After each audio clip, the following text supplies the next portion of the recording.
katotohanan na ang batayan ay ang salita ng Diyos sa programang Usapang Totoo. Tuwing Biyernes, alas 2 hanggang alas 3 ng hapon, dito sa Kaakibat ng Diyos para sa Bayan, DZJV 1458 Radyo Calabarzon. Usapang Totoo.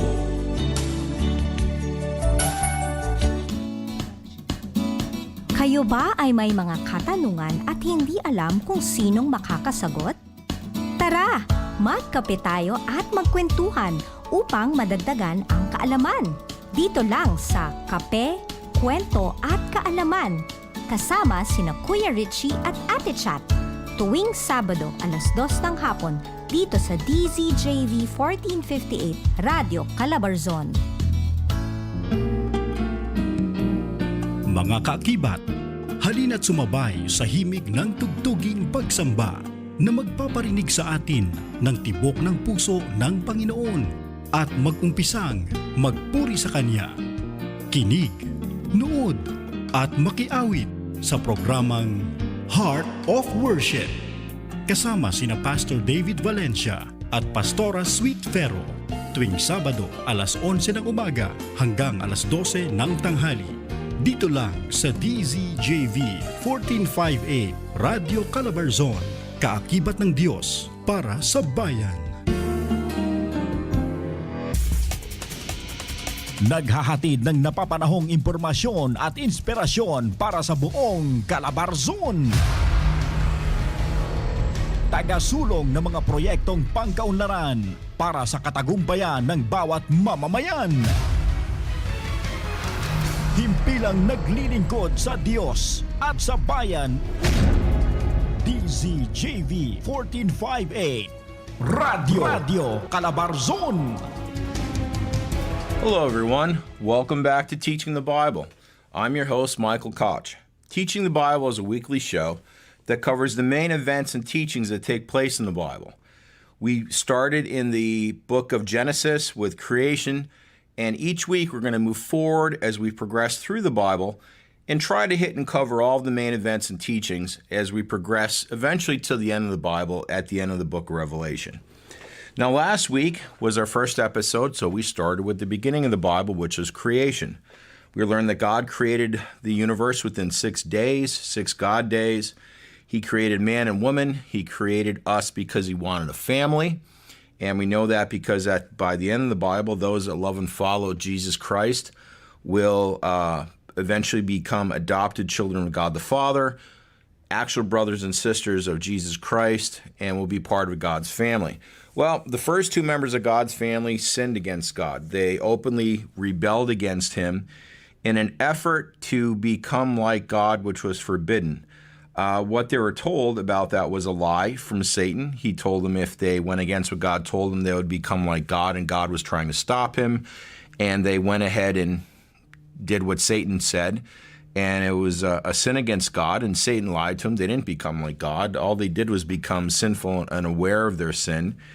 But God saved them. He didn't save their souls, but he didn't wipe them out because he wanted a family, but sin now kind of messed their lives up, and we're going to see the effects of sin all throughout the Old and New Testament. Again, the Old Testament is a summary of how man fell, and despite man's best efforts to try to get right with God, they were just too sinful, and they just kept sinning repeatedly, and they're hopeless. The Old Testament is about why man needed a Savior, and that Savior came in the New Testament to save us all from our sins, and that is Jesus Christ. Well, after Adam and Eve, we're going to learn about today Adam and Eve's children, and they are Cain and Abel. So Adam and Eve were husband and wife, and they had a son, and they named him Cain.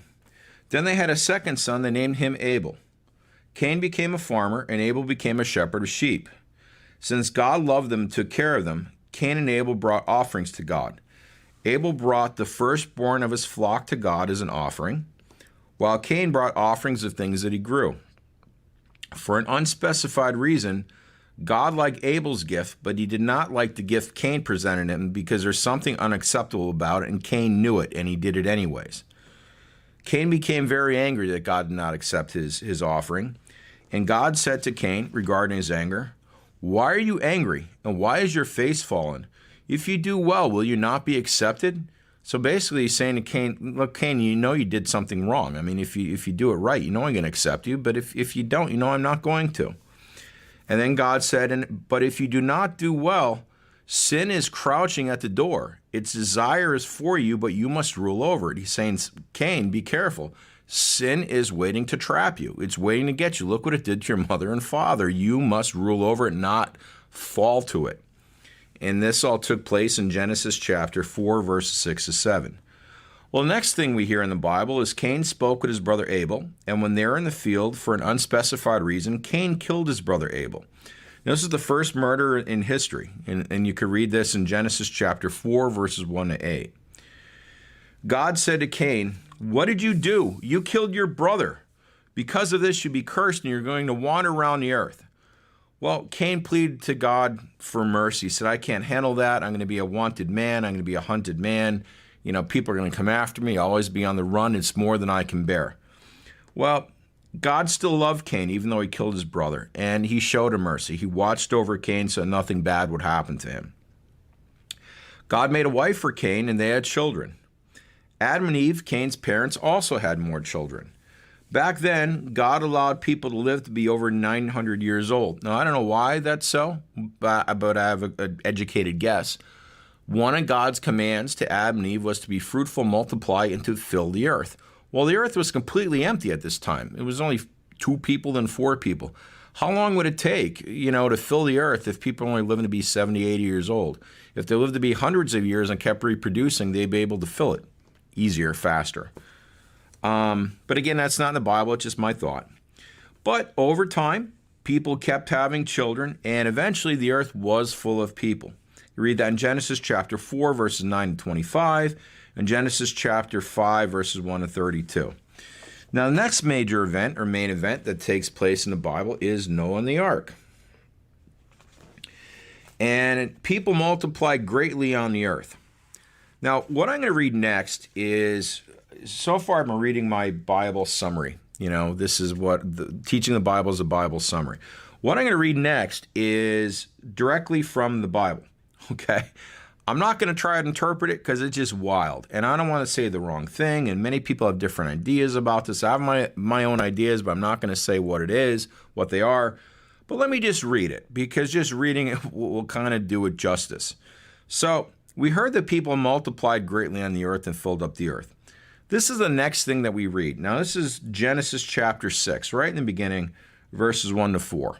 And this is the ESV Bible, English Standard Version Bible, and my teachings are basically come out of the English Standard Version Bible. I've read many different versions. I like them all, but I just kind of chose this one because I just felt very comfortable with it.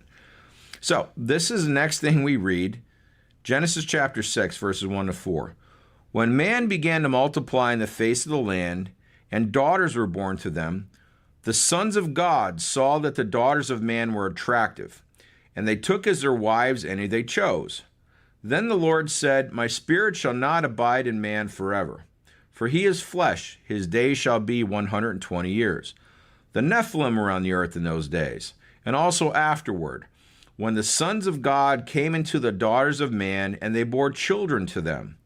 These were the mighty men who were of old, the men of renown. What does that mean? So, the world filled up with people, and during this time, some beings called the sons of God took daughters of humans as wives and mated with them, and their offspring were something called the Nephilim, who were mighty men of old. I didn't want to go into that and try to explain that. That's for you to interpret, but it's in the Bible, and it's wild. The Bible has some wild stuff in there. Anybody who says the Bible's boring is crazy. But what do we read next? Right after this, what's the next thing that happens? So that was Genesis chapter 6, 1 to 4. And this is Genesis chapter 6, 5 to 8. This is the very next thing we hear in the Bible. The Lord saw that the wickedness of man was great in the earth, and that every intention of the thoughts of his heart was only evil continually. And the Lord regretted that he made man on the earth, and it grieved him to his heart.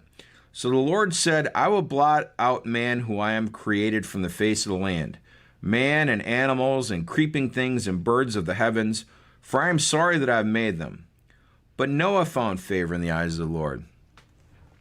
So, we are actually, you'll see, the people on earth today are man version of the earth 2.0, the second one.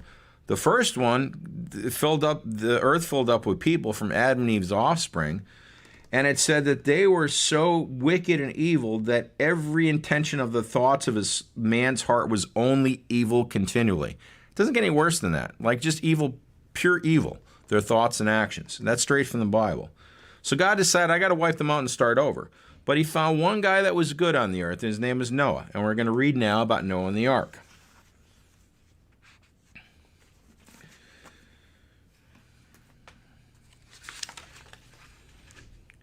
It says in the Bible, in Genesis chapter 6, verses 9 to 10, that Noah was a righteous man, blameless in his generation. Noah walked with God. So Noah was a good man, and God recognized that. God decided that he would save Noah from the flood and repopulate the earth from his offspring. You read that in Genesis chapter 6, verses 1 to 8. God came to Noah and revealed to him that due to the violence that man filled the earth with, he would destroy all flesh in the world with the flood. God made his covenant with Noah because he found Noah to be righteous before him. He told Noah to make a boat called an ark. He told him to put his family in the ark along with one male and one female of every animal on earth, and bring food to feed everyone and every animal. Now it took Noah a very long time to build this ark, which is this huge boat, but one day it was finally finished. God sent all the animals to Noah to put on the ark, and Noah and his family got in the ark, and God sealed the door so the water would not get in. God then sent rain to the earth for 40 days and 40 nights, and the world was flooded. He also caused water to spring up from inside the earth. An interesting thing, about 4 years ago, I heard this science study. It made the news that scientists believe that there may be more water inside the earth than there is in all the oceans on the outside of the earth. I thought, well, that's really cool. It matches up with what it says here, because it says when God flooded the world, not only did he cause it to rain for 40 days, he caused water to come out from inside the earth through springs to totally flood the earth. Now the water became so high that it covered all the mountaintops. All the people in the world drowned because they were so evil, but God saved Noah and his family. Noah and his family floated in the ark for 150 days. Finally, the flood started to go away. The ark landed on top of a mountain called Mount Ararat. Noah, his family, and all the animals got out of the ark. God made a promise to Noah that he would never again send a worldwide flood. God sent a rainbow to Noah and told him that every time we see a rainbow, it's God remembering that he would never again wipe out mankind with the flood. God also increased the lifespan of man once again from the 120-year restriction he put on it to, the former allowance. For instance, Noah lived to be 950 years old. Now, I could be wrong. I don't believe that there was anybody in the Bible lived to be 1,000.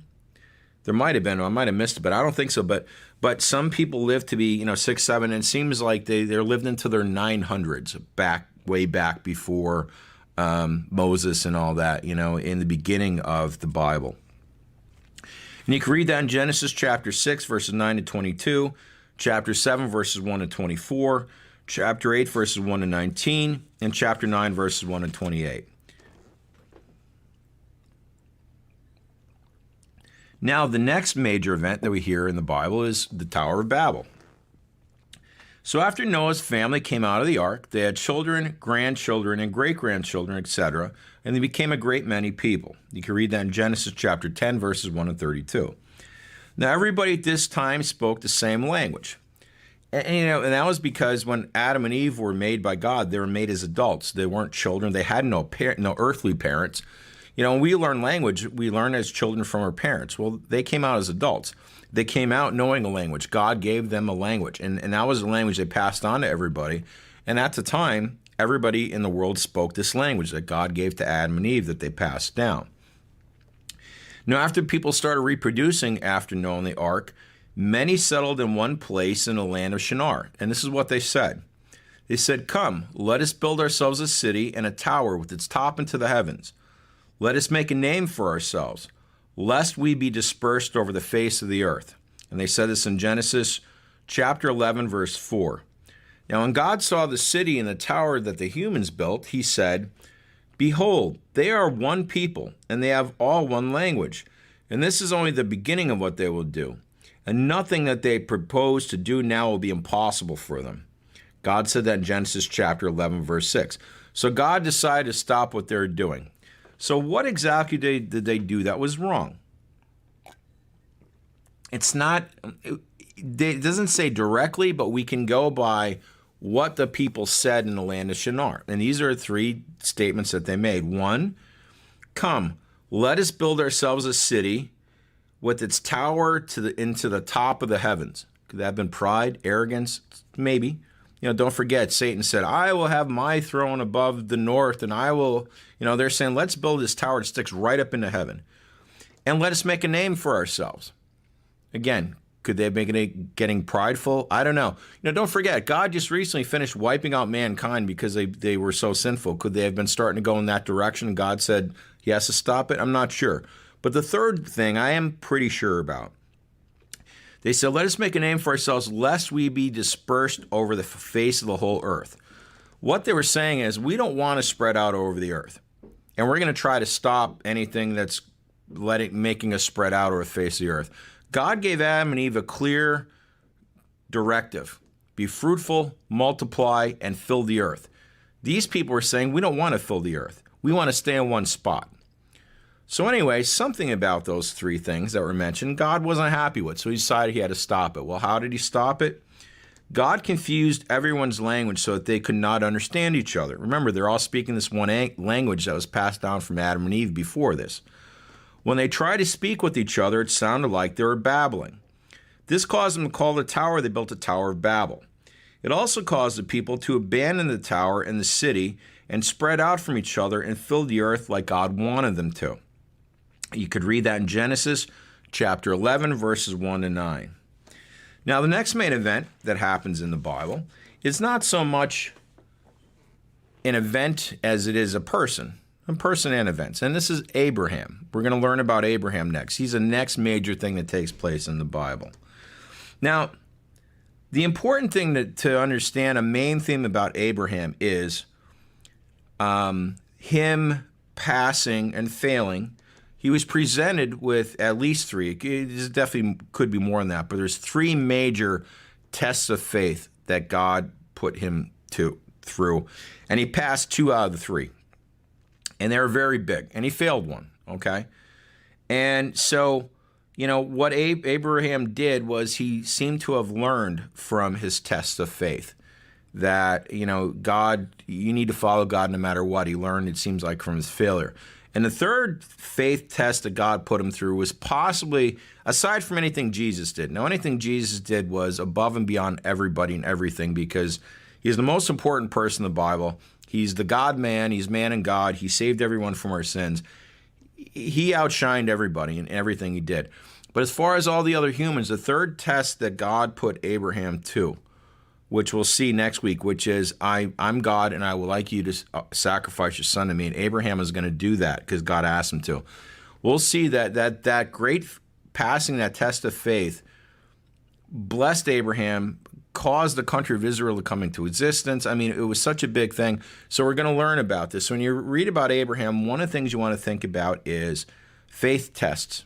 That's a main thing with Abraham. And again, when we read the Bible, we want to learn from it. We want to learn what to do and what not to do. And you learn from when the people do something good and they get a good result. Maybe I should do that in my life. If they do something wrong and they get consequences in the Bible, and I saw what happened to that guy, I shouldn't do that. And one of the things learned from Abraham is if God is asking you or telling you to do something, you should do it. So after the fall of the Tower of Babel, people spread out over the earth and they multiplied. There was a man named Abram. It was Abram. He became Abraham later. A lot of times in the Bible, when God decides to use somebody, he'll change their name. And he did that with Abraham. He changed from Abram to Abraham. But that didn't happen yet. So now he's Abram. There is a man named Abram in the land of Haran. God came to Abram and told him to go from his country and to take his family to a land that God would show him.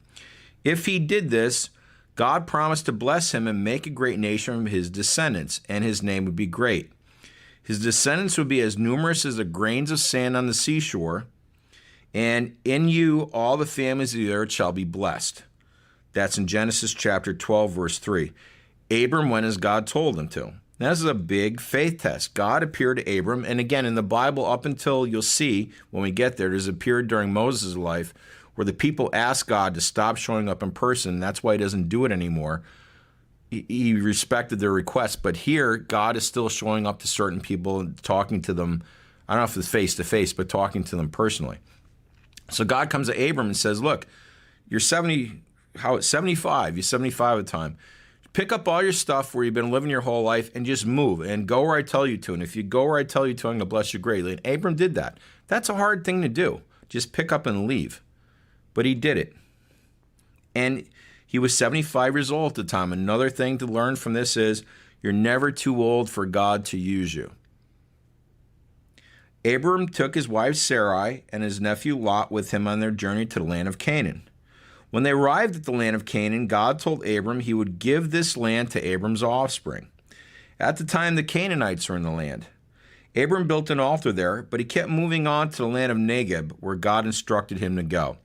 You read this in Genesis chapters 11 and in 12, verses 1 and 9. There was a famine in the land that Abram was in, so Abram went down to Egypt due to the famine.